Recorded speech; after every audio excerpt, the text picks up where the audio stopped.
तर निवडणुकांच्या दृष्टीने प्रचार सध्या सगळीकडेच बघायला मिळतोय आणि महापालिकांबरोबरच आता जिल्हा परिषद आणि पंचायत समित्यांच्या निवडणुका सुद्धा तोंडावरती आल्या आहेत। त्यामुळे ग्रामीण भागातील सरकारविरोधात असलेला रोष एनकॅश करण्यासाठी विरोधकही सरसावलेले आहेत। प्रहार जनशक्ती पक्षाचे नेते बच्चू कडू उद्या मुख्यमंत्री फडणवीसांच्या नागपुरामध्ये शेतकऱ्यांचा मोर्चा काढणार आहेत। त्यासाठी आज ते अमरावतीतून ट्रॅक्टर रॅली काढून मोठं शक्ती प्रदर्शन करत नागपूरला गेले। पूरग्रस्तांना दिवाळीपूर्वी मदतीचं आश्वासन सरकारने पूर्ण केलं नसल्याचा त्यांचा आरोप आहे। जोपर्यंत मागण्या पूर्ण होत नाहीत तोपर्यंत मागे हटणार नाही असा निर्धारही कडूंनी बोलून दाखवलाय। निवड बैठकीवर काही आंदोलन थांबणार, निर्णय घेतल्याशिवाय आंदोलन थांबणार नाही। ते काही झालं तर आम्हाला लेखी स्वरूपात निर्णय झालेले पाहिजे, त्याचे शासन निर्णय काढावा लागेल, त्याच्याशिवाय आंदोलन थांबणार नाही। कारण एवढ्या 7-8 महिने सगळ्या शेतकऱ्यांनी मेहनत घेतली, मेंढपाळ असेल, दिव्यांग असेल, सगळ्यांनी मेहनत घेतलेली आहे। त्याचं फक्त बैठक घेतली आणि आम्ही करून मग पाहू येणं काही होणार नाही। जेथपर्यंत निर्णय नाही तोपर्यंत आंदोलन थांबणे नाही।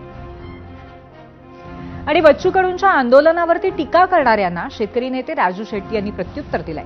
कर्जमाफीचं आश्वासन देण्यापूर्वी तिजोरीची कल्पना नव्हती का असा सवाल त्यांनी सरकारला केलाय। तर काँग्रेसनं कडूंच्या उद्याच्या मोर्चाला पाठिंबा जाहीर केलाय।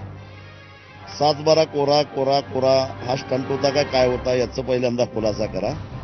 बच्चू कडू गेली 7-8 महिन्यापासून सातत्यानं शेतकऱ्याचा 7-12 कोरा करावा म्हणून महाराष्ट्रभर फिरत आहेत। मी स्वतः गेल्या 2 वर्षापासून शेतकऱ्यांच्या आत्महत्यांचा विषय असेल किंवा शेतीमालाच्या हमीभावाचा विषय असेल, कर्जमुक्तीचा विषय असेल, स्वाभिमानी शेतकरी संघटना सातत्यानं लढत आहे।